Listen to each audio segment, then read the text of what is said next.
Bismillahirrahmanirrahim. Assalamualaikum warahmatullahi wabarakatuh.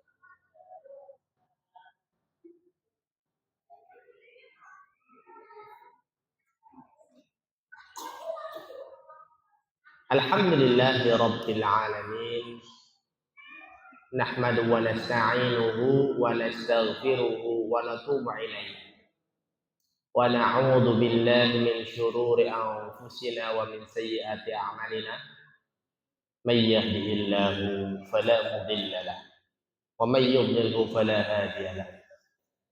أشهد أن لا إله إلا الله وحده لا شريك له وأشهد أن محمدا عبده ورسوله لا نبي ولا رسول بعده. قال الله تعالى في كتابه الكريم: أعوذ بالله من الشيطان الرجيم. لقد كان في رسول الله أسوة حسنة. Waqala Rasulullah sallallahu alaihi wasallam, innama bu'ithtu liutammima makarimal akhlaq, atau kama qala Rasulullah sallallahu alaihi wasallam. Amma ba'd.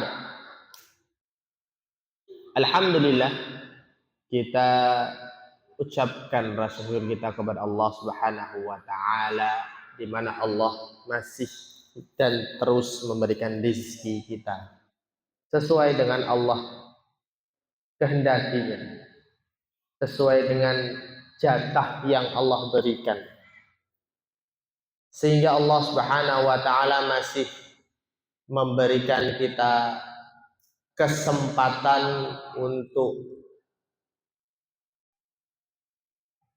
membawa bekal sebanyak-banyaknya, yakni ketakwaan, dan juga memohon ampun, beristighfar kepada Allah, bertaubat kepada Allah atas seluruh macam dosa-dosa yang sudah kita lakukan, baik dosa itu yang kita sadari ataupun yang tidak kita sadari. Salawat dan salam tak lupa kita aturkan kepada junjungan Nabi besar kita Rasulullah Muhammad sallallahu alaihi wasallam dan kepada seluruh umatnya. Perjuangan beliau tidak mudah di umur 40 tahun yang kebanyakan dari kita zaman sekarang. Umur 40 tahun itu sudah wayahnya leren, atau mungkin sudah umur paruh baya. Tetapi Rasulullah dengan begitu semangatnya, perjuangannya dengan mengorbankan seluruh yang ada, bahkan mempertaruhkan nyawa beliau, dibantu oleh para sahabat-sahabatnya. Dan semoga juga salawat dan salam tercurah kepada seluruh umatnya yang mengikuti sunnahnya hingga yaumul qiyamah.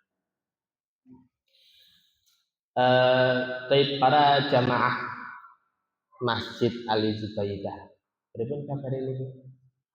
Alhamdulillah, saya semenjak pindah itu sudah jarang ke sini. Ya, tapi alhamdulillah masih diberikan kesempatan untuk bermujalasah, bermuwajahah, bertatap muka, untuk sama-sama belajar. Baik, di pertemuan kita kali ini kita akan membahas sirah nabawiyah.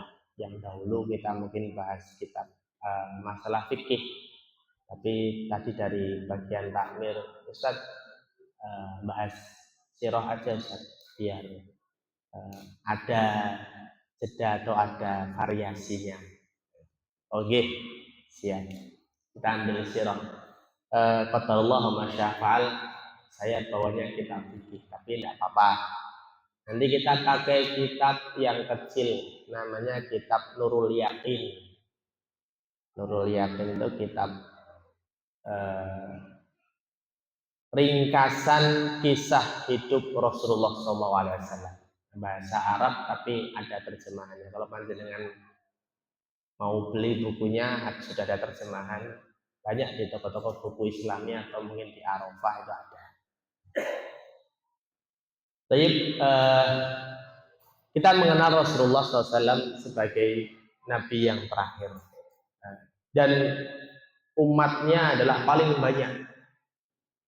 Salah satunya adalah kita semua. Rasulullah, kita masuk kepada kehidupan beliau. Kita coba mengulik sirahnya itu dari cara berbeda, bukan hanya sebatas Nabi lahirnya di mana, tanggal berapa, hidupnya seperti apa, kecilnya. Kita coba ulik satu persatu supaya kita meresapi bagaimana hidup zaman Rasulullah. Sebelum adanya lahirnya Rasulullah, Arab Jahiliyah, kita bilangnya Arab Jahiliyah. Jazirah Arab itu salah satu negara yang atau mungkin wilayah yang terpencil, tertinggal. Hidup di sana masyarakat Arab yang satu sudah luar biasa jahiliyahnya. Keadaan itu kacau balau. Dari mulai kemaksiatan-kemaksiatan yang luar biasa hingga pembunuhan-pembunuhan yang mudah sekali ditumpahkan darahnya. Dikisahkan atau pada satu zaman sebelum lahirnya Rasulullah, Makkah itu dipimpin oleh kakeknya beliau bernama Abdul Muthalib. Abdul Muthalib mbahnya Rasulullah. Keadaan Mekah saat itu luar biasa, perzinahan di mana-mana. Bahkan penjudian, hak perempuan tidak ada. Jadi nggak ada nama emansipasi wanita tuh nggak ada, zaman dulu nggak ada. Wanita tuh hanya jadi dua objek saja, objek pemuas nafsu dan objek harta jual beli. Itu aja, budak maksudnya. Itu saat itu kaum wanita saat itu luar biasa, tidak ada harga dirinya. Bahkan dianggap aib ketika seseorang itu mempunyai anak lahir seorang wanita. Itu aib. Kalau tidak tahan terhadap aib atau terhadap hinaan dan cercaan orang-orang sekitarnya, maka banyak ya tadi kekejian yang dilakukan, ada yang mungkin dibuang, dikubur hidup-hidup dan lain sebagainya. Keadaannya sampai seperti itu. Dan perzinahan di mana-mana, bahkan seperti rumah bordir, kalau bahasa sekarang begitu. Ada satu rumah pezina, kita sekarang bilangnya PSK terlalu terlalu sopan sekali. Pezina di rumah itu ada tandanya, bahkan ada tanda sendiri bahwa rumah ini adalah rumah untuk seorang PSK pezina. Siapapun boleh masuk, siapapun boleh menggaulinya. Nanti kalau hamil perempuan tersebut, cara memilih bapaknya tuh luar biasa tidak masuk akal. Ketika perempuan itu hamil pezina tadi, nanti dikumpulkan laki-laki yang pernah bergaul dengan wanita tersebut, lalu diundi, Pak. Enak toh? Anak itu diundi loh. Anak panah begini kan, jenengan, ping telu, jenengan telu. Seperti itu diundinya. Itu kan keji sekali. Nasab sudah tidak tahu, sudah hancur nasab itu. Nggak tahu mana bapak ibunya, betul nggak itu bapaknya, betul nggak ini sudah begitu. Pencurian di mana-mana, pencurangan di mana-mana, itu sampai menjadi hal yang lumrah di masyarakat seperti itu. Khamr di mana-mana. Khamr itu sudah seperti air putih. Kalau nggak minum air putih ya bukan minum namanya. Sama. Saat itu khamr atau minuman memabukkan itu. Kalau nggak mabuk sehari itu nggak hidup bagi mereka saat itu. Bahkan saat itu ada ibadah haji atau umroh. Haji umroh itu walaupun sebelum lahir Rasulullah tetap ada. Ini syariatnya Nabi Ibrahim dan Nabi Ismail alaihissalam. Dan syariat ini yang dilencengkan. Jadi saat itu saking jahiliyahnya ada sampai sebagian kelompok itu haji atau umroh tawaf keliling Ka'bah itu dengan telanjang. Yang saya baca, saya awalnya kurang percaya, tapi betul dalam kitabnya itu, terutama di kitab Bidayah Nihayah itu dijelaskan bahwa para peziarah yang umroh itu telanjang. Tawafnya, laki-laki itu pada siang hari tawafnya, sedangkan para wanita pada malam hari.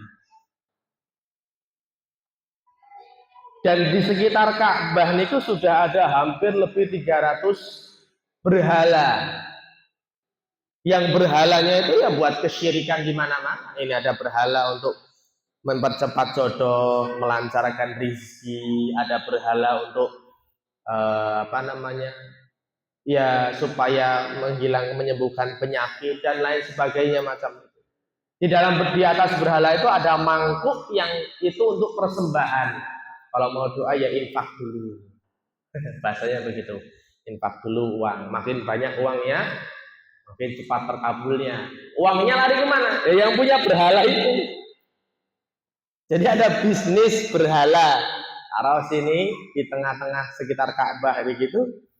Terus lalu digembor-gemborkan.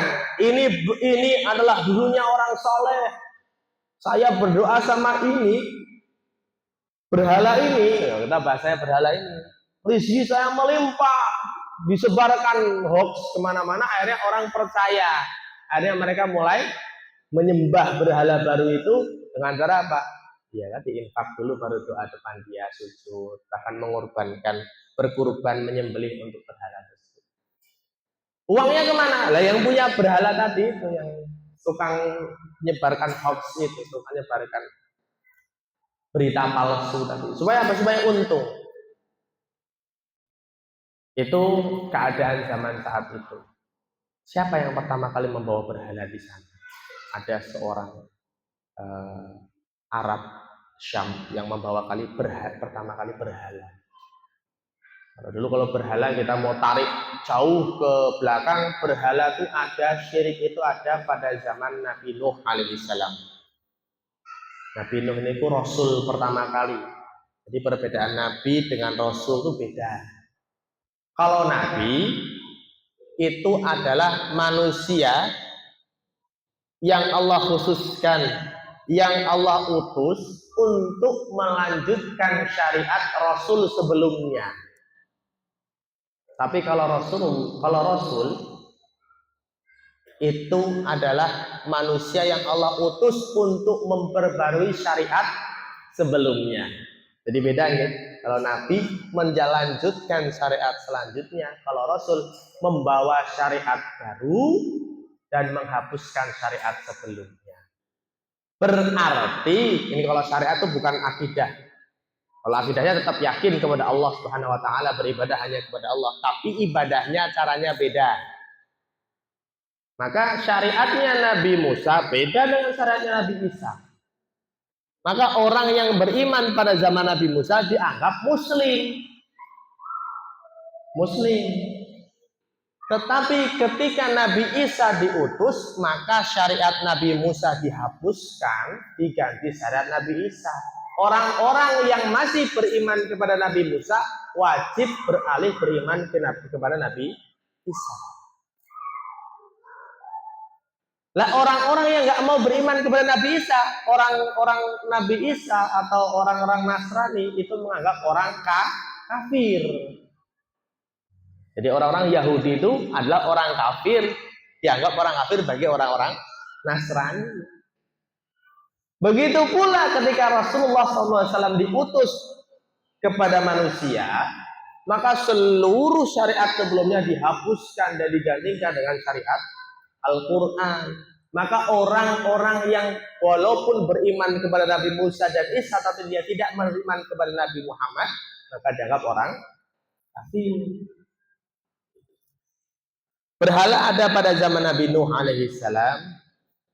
Awalnya dahulu ada yang namanya orang soleh, namanya dalam Al-Quran itu pernah disebutkan, namanya Latta, Uzza, Manna. Itu orang-orang soleh zaman dahulu. Ketika Nabi Idris sudah meninggal, terus ratusan tahun tidak ada utusan Nabi kembali, akhirnya manusia sudah mulai melenceng. Ibadah mereka sudah mulai tidak mau atau sudah mulai kendor. Maka iblis laknatullah alaihi membisikkan kepada manusia, gimana kita buat gambar dari orang-orang soleh ini, digambar lalu dipasang di alun-alun kota, di tempat-tempat umum, supaya manusia orang-orang itu melihat orang soleh menjadi semangat ibadahnya. Kan gitu. Iblis memberikan hasutan syirik tadi atau hasutan-hasutan yang menjebak tadi dengan hasutan yang lembut sekali. Buat gambarnya, muka wajahnya itu digambar, siapa yang pernah melihat orang itu digambar, ditempel. Maka saat itu betul orang-orang saat itu yang awalnya ibadahnya lemah menjadi semangat. Aku pengen jadi orang soleh seperti ini, porsi ibadah sebanyak-banyaknya, sebaik-baiknya. Begitu seterusnya sampai akhirnya tiba masanya kembali para manusia saat itu kendor ibadahnya. Nah, disitulah iblis masuk lagi. Daripada buat gambar nggak nyata, kurang kerasa, maka coba buat yang agak realistis. Maka dibentuklah patung-patung. Maka dipahatlah patung-patung itu sesuai dengan model orang-orang soleh itu. Lataman Uzza itu orang-orang soleh dulu ya. Dibuatlah patung di mana-mana. Akhirnya orang-orang tadi melihat patung-patung orang soleh itu semangat kembali beribadah, masya Allah luar biasa. Hingga akhirnya beberapa keturunan selanjutnya mereka tahunya hanya meminta kepada patung-patung itu. Akhirnya diselewengkan. Kalau ini aja orang soleh, berarti orang ini dekat dengan Allah. Lah kalau supaya doa kita cepat terkabul, gimana kalau kita langsung doa depan orang soleh ini? Begitu ya? Paham masuk ya, paham iblis tadi masuk ya. Gimana kalau supaya doa dengan orang soleh ini? Siapa tahu kan bisa jawil Allah. Ya Allah, jika masih nitip pesen doane jane ben jodohnya lancar. Nah, gitu. Karepe orang saat itu seperti itu. Akhirnya mereka bukan lagi beribadah kepada Allah langsung, tapi berdoa melalui berhala tadi. Inilah sejarah asal muasal syirik itu bisa terjadi di manusia. Dan sekarang masih tuh. Kalau orang tanya, jenengan nopo to kok doa minta berkah ke kuburan, mungkin kiai sinten ngoten nopo to? Kan gitu. Kula mboten doa, bukan minta ke kuburan ini, Pak Ustaz. Mas, saya tuh doa minta keberkahan. Ini orang soleh ini dulunya. Keberkahannya masih ada sampai saat ini walaupun sudah meninggal. Sing nurunke rezeki tetap Allah yang memberikan rezeki. Yakin orang itu mengatakan kepada Allah yang menurunkan rezeki, tapi mintanya lewat tadi itu orang-orang yang sudah mati. Nah itulah tak beda jauh dengan orang yang meminta kepada berhala. Ini sebuah kesyirikan. Itu harus segera dihentikan. Baik, itulah keadaan zaman Mekah sebelum Rasulullah SAW diutus atau lahir. Kita masuk kepada lahirnya Rasulullah SAW, tepatnya di yang kita tahu sudah masyhur. Tanggal pinten niki Mas? Pak, Bu, 12 Rabiul Awal. Itu hari lahir Rasulullah. Tepatnya di hari Senin. Ada hadisnya kalau hari Senin itu. Hari Senin adalah hari kelahiran. Itu ada hadisnya. Nanti akan kita carikan hadisnya. Insya Allah itu sahih karena riwayatnya riwayat Muslim. Sebelum kelahiran beliau ada peristiwa yang namanya tahun gajah. Ya, kita tahunya kan tahunnya tahun gajah gitu. Nabi lahirnya tahunnya tahun gajah. Maksudnya apa? Maksudnya begini. Saat itu ada raja dari negeri Persia, gubernur. Maksudnya gubernur tapi raja, penguasa yang bernama Abroha.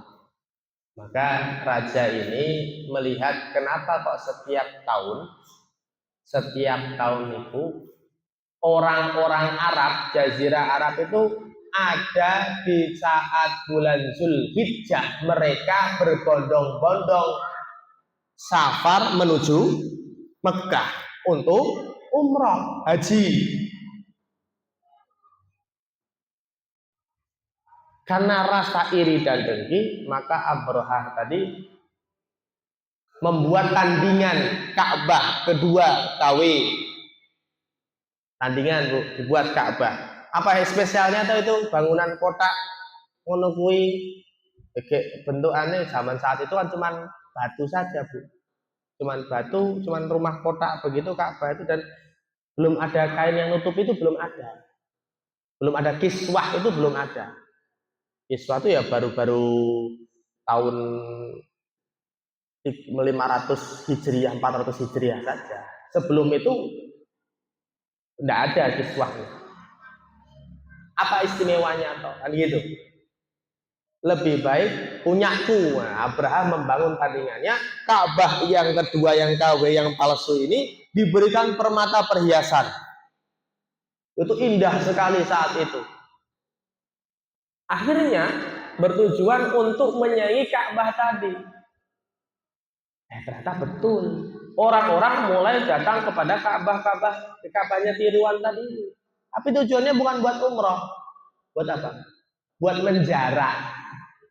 Buat menjarah ya menjarah niku loh. Asik itu, kenapa anggota DPR itu dijarah, asik sekali ya, kayak gak ngerasa bersalah, ambil aja. Begitu, datang untuk bukan umroh, tapi untuk menjarah dan mengotori Ka'bah KW tadi. Maka marahlah Abraha, mempersiapkan pasukannya yang luar biasa itu, terdiri dari pasukan bergajah. Terus memberikan surat kepada Abdul Muthalib, kakek Rasulullah tadi, untuk jangan coba-coba melawan. Maka ancaman tadi dibarengi dengan diambilnya, dirampasnya 100 ekor unta milik 300 ekor unta milik Abdul Muthalib, kakek Nabi yang masih muda saat itu. Maka Abdul Muthalib menjawab, Ka'bah ini bukan milikku, ini milik Rabb alam semesta, dan dialah yang akan melindunginya. Aku tidak akan menghalangimu sedikit pun. Maka seluruh penduduk kota diperingatkan oleh Abdul Muthalib dan mengungsi ke bukit. Datanglah pasukan Abraha tadi, melihat Ka'bah dengan congkak. Dikisahkan saat itu bahkan gajah yang paling besar itu gajah Afrika itu gajah terbesar saat ini.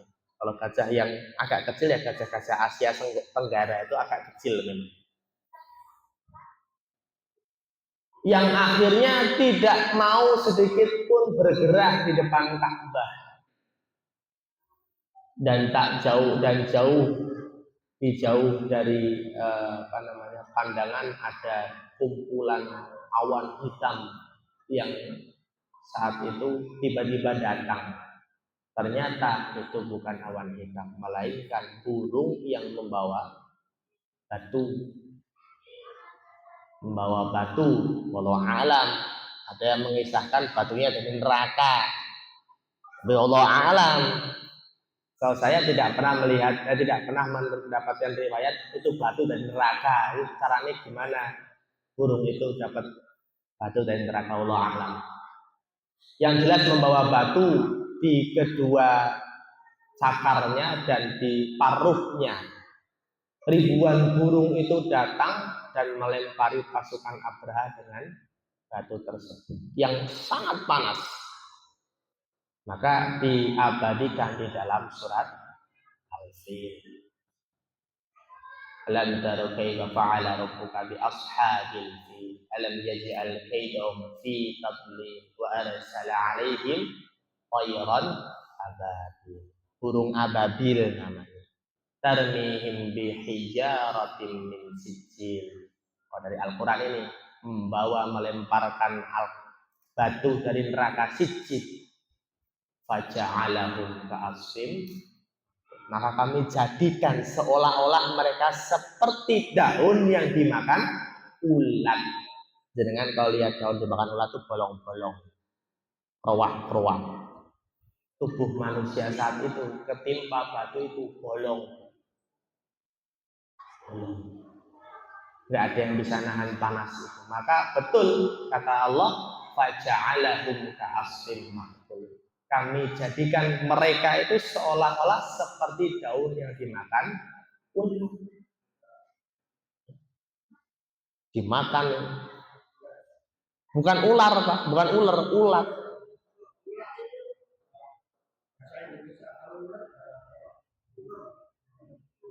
Oh, ular.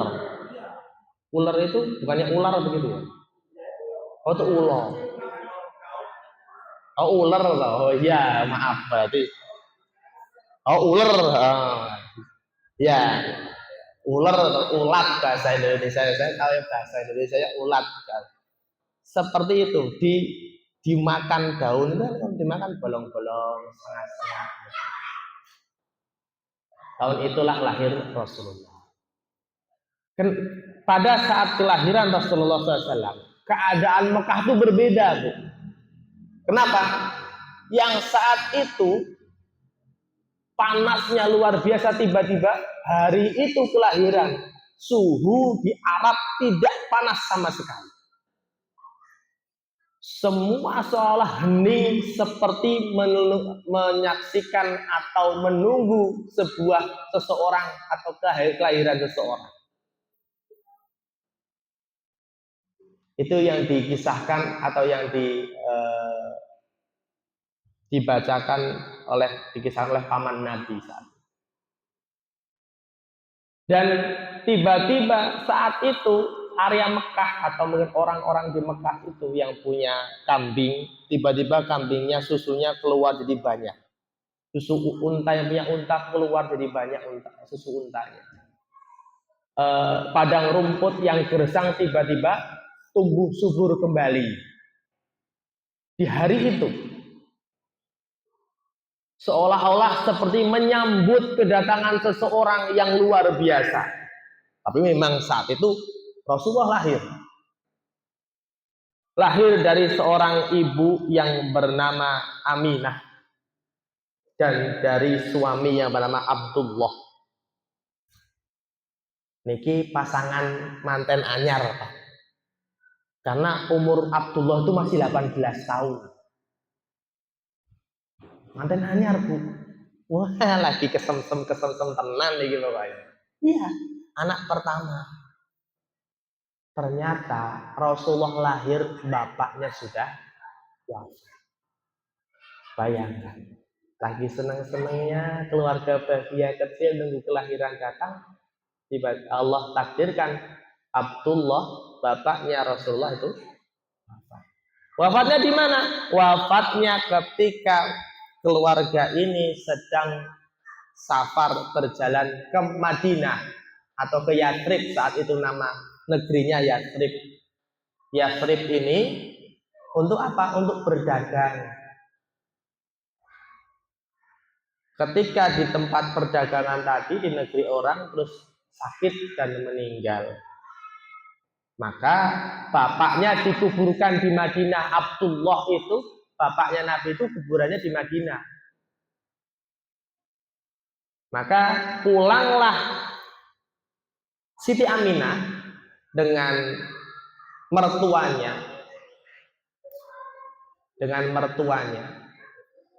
ya, itu pulang ke Mekah dalam keadaan janda, hamil 6 bulan. Mesake Pak, lahir sudah dalam keadaan yatim Rasulullah itu. Maka wajar kata Rasulullah, ana wa kafilul yatim hakadza.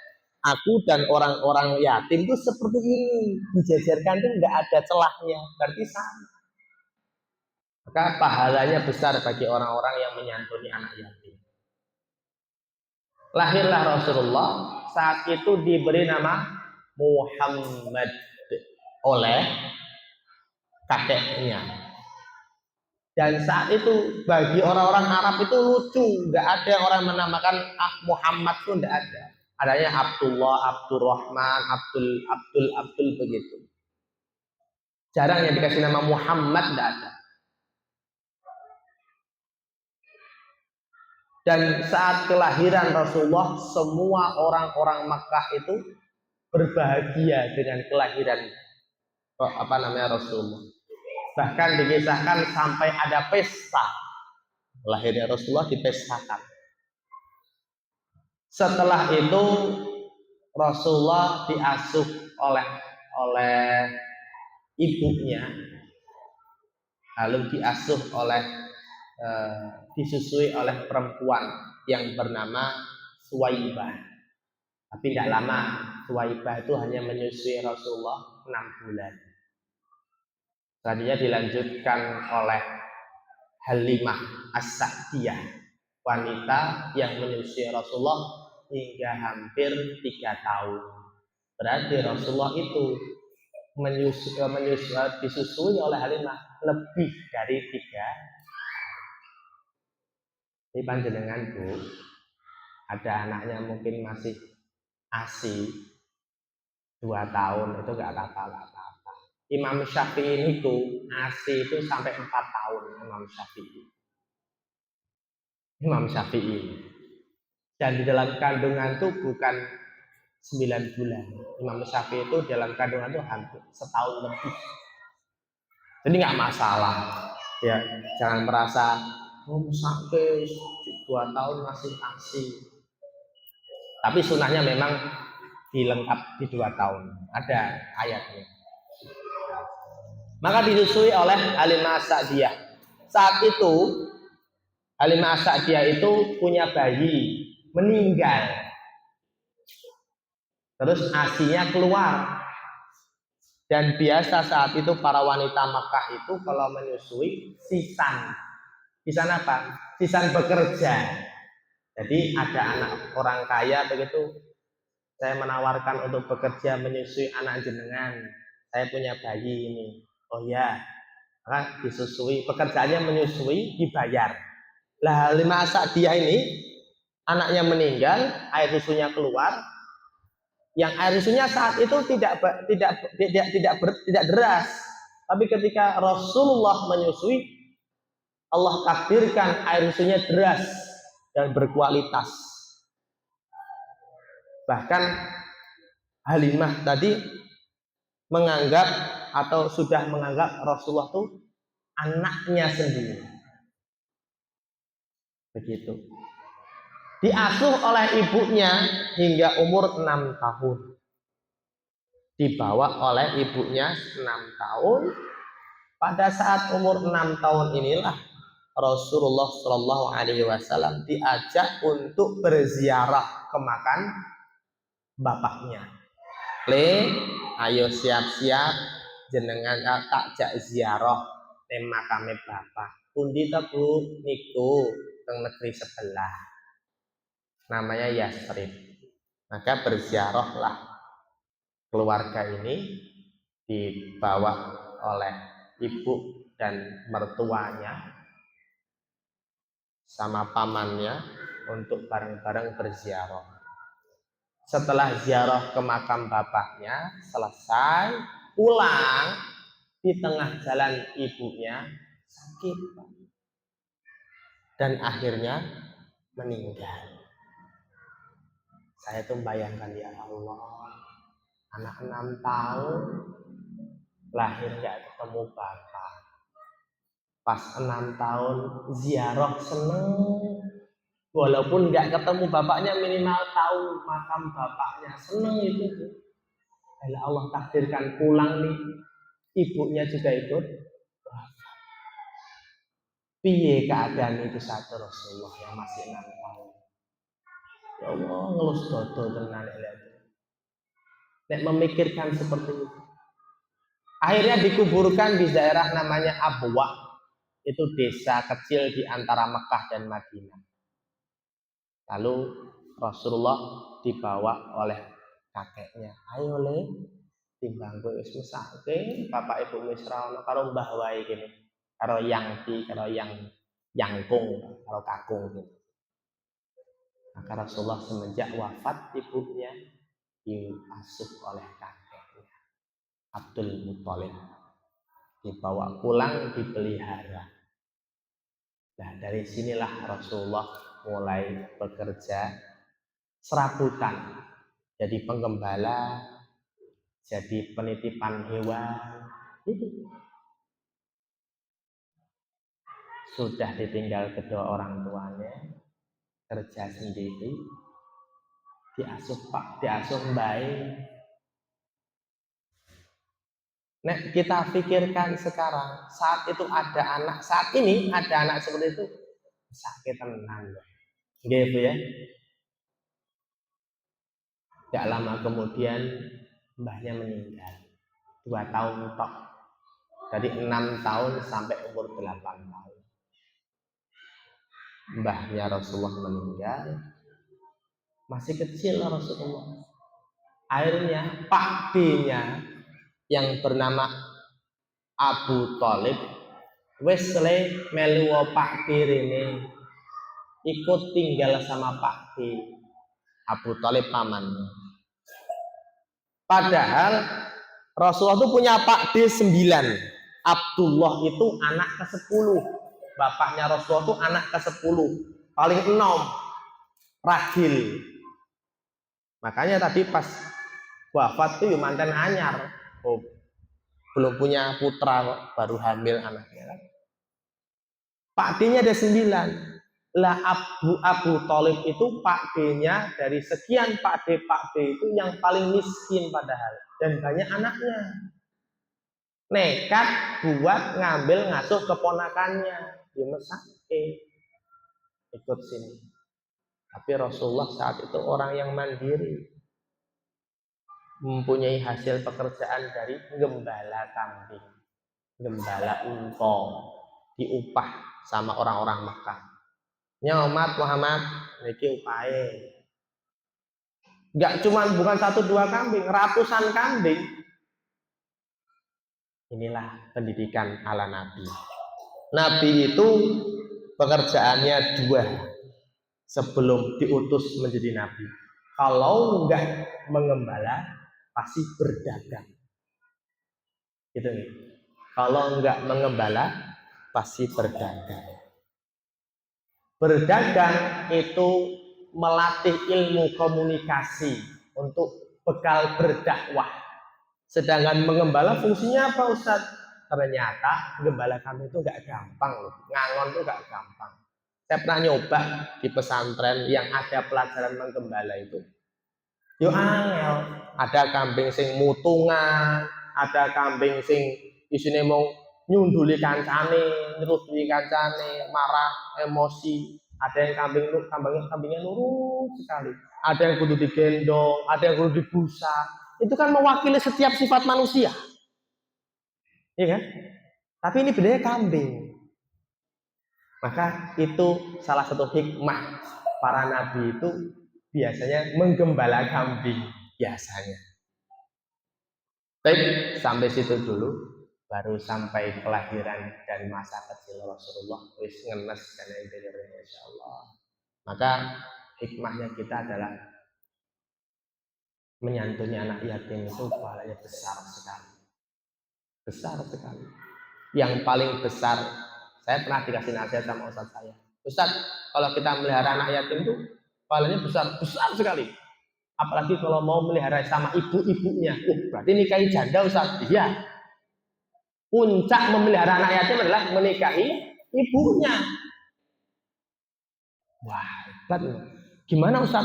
Kalau itu anak yatim, bapaknya mujahid, syahid, dan ibunya Masya Allah. Wah, itu double-double pahalanya. Tapi sayangnya saya nggak mampu Ustaz. Iya, maka minimal menyantuni anak yatim. Saya punya kawan udah meninggal bapaknya umur saat itu saya kelas 1 2 SD. Saya agak iri setiap kawan saya main ke rumah saya dengan sama orang tua tuh dikasih uang. Ya, nih gue jajan. Ya sih. Sampai saya nyeletuk sama bapak saya sama abi saya. Giliran itu aja dikasih uang terus. Aku minta lagi nggak boleh. Sampai bilang, janiki sing anake sapa to aku pokono ya. Setelah itu baru paham, oh ternyata ada keutamaan menyantuni anak yatim. Aku lupa lihat wassalamualaikum. Subhanaka wa bihamdika asyhadu an la ilaha illa anta astaghfiruka wa atubu ilaik. Assalamualaikum warahmatullahi wabarakatuh.